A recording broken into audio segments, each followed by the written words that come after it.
ಸರ್ಕಾರದ ಮೇಲೆ ಬಿತ್ತು ಮತ್ತೊಂದು ಭಾರೀ ಭ್ರಷ್ಟಾಚಾರದ ಕೇಸ್. ಇದು ಬರೋಬ್ಬರಿ 17,000 ಕೋಟಿ ರೂಪಾಯಿಗಳ ಅವ್ಯವಹಾರದ ಆರೋಪ. ಸಿದ್ದರಾಮಯ್ಯ ಜೊತೆಗಿದ್ದಾರೆ ಮಂತ್ರಿ, ಶಾಸಕರು ಹಾಗೂ ಅಧಿಕಾರಿಗಳು. ಅಂತೂ ಇಂತೂ ಸಿದ್ದರಾಮಯ್ಯನವರಿಗೆ ಸಂಕಟ ತಪ್ಪೋ ಸೂಚನೆ ಕಾಣುವುದಿಲ್ಲ.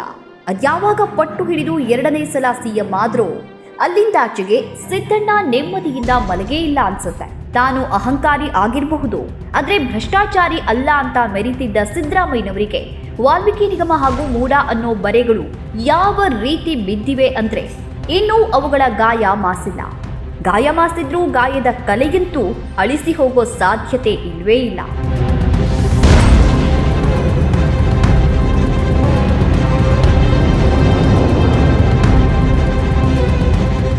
ಈ ನಡುವೆ ಎಸ್ಸಿ ಹಣವನ್ನ ಗ್ಯಾರಂಟಿ ಯೋಜನೆಗೆ ಬಳಸಿಕೊಂಡ ಕಾರಣಕ್ಕೆ ಸಿದ್ದರಾಮಯ್ಯ ಹಿಂದುಳಿದ ವರ್ಗದವರ ವಿರೋಧವನ್ನು ಕಟ್ಟಿಕೊಂಡಿದ್ದಾಯಿತು. ಇದೆಲ್ಲ ಸಾಲದು ಅಂತ ಇದೀಗ ಸಿದ್ದರಾಮಯ್ಯನ ಸರ್ಕಾರದ ಮೇಲೆ ಮತ್ತೊಂದು ಭಾರೀ ಆರೋಪ ಸುತ್ತಕೊಂಡಿದೆ. ಅದು ಕೇಂದ್ರ ಸರ್ಕಾರದ ಅಮೃತ್ ಯೋಜನೆಯ 17,000 ಕೋಟಿ ರೂಪಾಯಿಗಳನ್ನ ಸಿದ್ದು ಸರ್ಕಾರ ದುರ್ಬಳಕೆ ಮಾಡಿಕೊಂಡಿದೆ ಅನ್ನೋ ಘನ ಗಂಭೀರ ಆರೋಪ.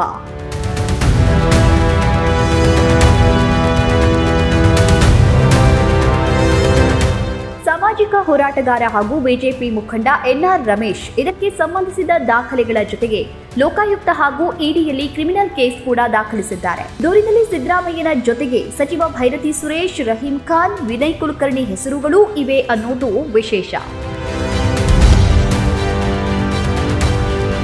17,000 ಕೋಟಿ ರೂಪಾಯಿಗಳಷ್ಟು ಬೃಹತ್ ಮೊತ್ತದ ಅನುದಾನದ ಪೈಕಿ 75%ಕ್ಕೂ ಹೆಚ್ಚು ಮೊತ್ತದ ಅನುದಾನವನ್ನ ದುರ್ಬಳಕೆ ಮಾಡಿಕೊಂಡಿರುವಂತದ್ದು ಪರಿಶೀಲನೆ ಮಾಡಿ RTI ಅರ್ಜಿ ಹಾಕಿ ದಾಖಲೆಗಳನ್ನು ತಗೊಂಡಾಗ ಇವತ್ತು ನಾನು ನಿಮ್ಮ ಸಮಕ್ಷಮದಲ್ಲಿ 7,281 ಪುಟಗಳ ದಾಖಲೆಗಳನ್ನು ಬಿಡುಗಡೆ ಮಾಡಿದ್ದೆ.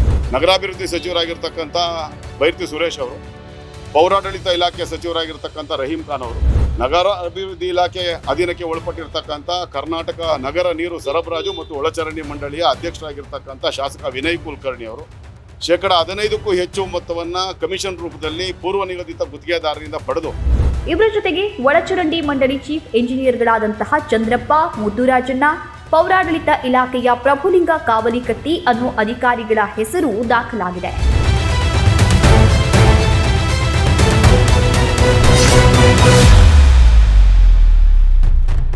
ಇವರೆಲ್ಲರ ಮೇಲೆ ತನಿಖೆ ನಡೆಸುವುದಕ್ಕೆ ಅನುಮತಿ ನೀಡುವಂತೆ ರಾಜ್ಯಪಾಲರಿಗೂ ರಮೇಶ್ ಮನವಿಯನ್ನ ಮಾಡಿದ್ದಾರೆ.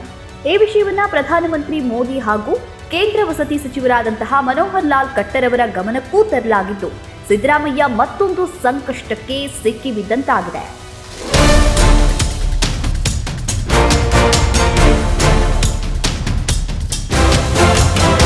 ಭ್ರಷ್ಟಾಚಾರಿಗಳ ಕೂಪದಂತಿರ್ತಕ್ಕಂಥ ಸಿದ್ದರಾಮಯ್ಯನವರ ಸರ್ಕಾರದಲ್ಲಿ ಸಿದ್ದರಾಮಯ್ಯನವರ ಬಲಗೈ ಬಂಟಾಗಿರ್ತಕ್ಕಂಥ ಭೈರತಿ ಸುರೇಶ್ ಅವರು, ರಹೀಂ ಖಾನ್ ಅವರು ಹಾಗೆ ವಿನಯ್ ಕುಲಕರ್ಣಿ ಅವರ ವಿರುದ್ಧ ನಾನಿವತ್ತು ಭ್ರಷ್ಟಾಚಾರ, ವಂಚನೆ, ನಕಲಿ ದಾಖಲೆ ತಯಾರಿಕೆ, ಅಧಿಕಾರ ದುರುಪಯೋಗ ಮತ್ತು ಸರ್ಕಾರಿ ಅನುದಾನ ದುರ್ಬಳಕೆ ಪ್ರಕರಣಗಳನ್ನು ಇವತ್ತು ದಾಖಲೆಗಳ ಸಹಿತ ನಾನು ದೂರನ್ನು ಕೊಟ್ಟು ಅವರ ವಿರುದ್ಧ ಕ್ರಮಕ್ಕೆ ಆಗ್ರಹಿಸಿದ್ದೇನೆ. ಅಂತಿಮವಾಗಿ ಈ ಒಂದು ಪ್ರಕರಣದಲ್ಲಿ ನನಗೆ ಒಂದಂತೂ ನಂಬಿಕೆ ಇದೆ, ಕೇಂದ್ರ ಸರ್ಕಾರ ಈ ಒಂದು ಬೃಹತ್ ಹಗರಣದ ತನಿಖೆಯನ್ನು CBI ವಹಿಸುತ್ತೆ ಅಂತ. ರಾಜ್ಯದ 27 ನಗರಸಭೆ ಹಾಗೂ ಪುರಸಭೆಗಳಿಗೆ ಅಮೃತ್ ಯೋಜನೆಯ ಅನುಷ್ಠಾನಕ್ಕಾಗಿ ಸುಮಾರು 17,000 ಕೋಟಿಗಳನ್ನ ಕೇಂದ್ರ ಸರ್ಕಾರ ಘೋಷಣೆ ಮಾಡಿದ್ದು, ಅದರಲ್ಲಿ 75% ಹಣವನ್ನ ಬಿಡುಗಡೆ ಮಾಡಲಾಗಿತ್ತು. ಈ ಹಣವನ್ನೇ ಇವರೆಲ್ಲ ಸೇರಿ ದುರ್ಬಳಕೆ ಮಾಡಿಕೊಂಡಿದ್ದಾರೆ ಅಂತ ಎನ್ಆರ್ ರಮೇಶ್ ದಾಖಲೆಗಳನ್ನ ಕಲೆ ಹಾಕಿ ದೂರು ಕೊಟ್ಟಿದ್ದಾರೆ. ನಕಲಿ ಬಿಲ್ಗಳು ಸೇರಿದಂತೆ ಗುತ್ತಿಗೆದಾರರ ವಿಷಯದಲ್ಲಿಯೂ ಬ್ರಹ್ಮಾಂಡ ಭ್ರಷ್ಟಾಚಾರ ನಡೆದಿದೆ ಅಂತ ರಮೇಶ್ ಆರೋಪ ಮಾಡಿದ್ದಾರೆ. ನಗರಾಭಿವೃದ್ಧಿ ಸಚಿವರಾಗಿರ್ತಕ್ಕಂಥ ಭೈರತಿ ಸುರೇಶ್ ಅವರು, ಪೌರಾಡಳಿತ ಇಲಾಖೆ ಸಚಿವರಾಗಿರ್ತಕ್ಕಂಥ ರಹೀಂ ಖಾನ್ ಅವರು, ನಗರ ಅಭಿವೃದ್ಧಿ ಇಲಾಖೆ ಅಧೀನಕ್ಕೆ ಒಳಪಟ್ಟಿರ್ತಕ್ಕಂಥ ಕರ್ನಾಟಕ ನಗರ ನೀರು ಸರಬರಾಜು ಮತ್ತು ಒಳಚರಂಡಿ ಮಂಡಳಿಯ ಅಧ್ಯಕ್ಷರಾಗಿರ್ತಕ್ಕಂಥ ಶಾಸಕ ವಿನಯ್ ಕುಲಕರ್ಣಿ ಅವರು 15%ಕ್ಕೂ ಹೆಚ್ಚು ಮೊತ್ತವನ್ನ ಕಮಿಷನ್ ರೂಪದಲ್ಲಿ ಪೂರ್ವ ನಿಗದಿತ ಗುತ್ತಿಗೆದಾರರಿಂದ ಪಡೆದು, ಈಗಾಗಲೇ ಮೂಡಾ ಹಗರಣದ ತನಿಖೆ ನಡೆದಿರುವ ರೀತಿ ನೋಡಿದ್ರೆ ಈ ಹಗರಣದ ತನಿಖೆಯು ಸರಿಯಾದ ದಾರಿಯಲ್ಲಿ ನಡೆಯೋದು ಅನುಮಾನ ಅಂತ ಅನ್ಸುತ್ತೆ. ಆದ್ರೂ ಇದು ಕೇಂದ್ರದ ಯೋಜನೆ ಆಗಿರೋದ್ರಿಂದ ಕೇಂದ್ರ ಸರ್ಕಾರ ಸೂಕ್ತ ರೀತಿಯಲ್ಲಿ ತನಿಖೆ ನಡೆಸಿದ್ರೆ ಅಮೃತ್ ಯೋಜನೆಯೂ ಕೂಡ ಸಿದ್ದರಾಮಯ್ಯನವರಿಗೆ ವಿಷವಾಗೋದ್ರಲ್ಲಿ ಅನುಮಾನವೇ ಇಲ್ಲ.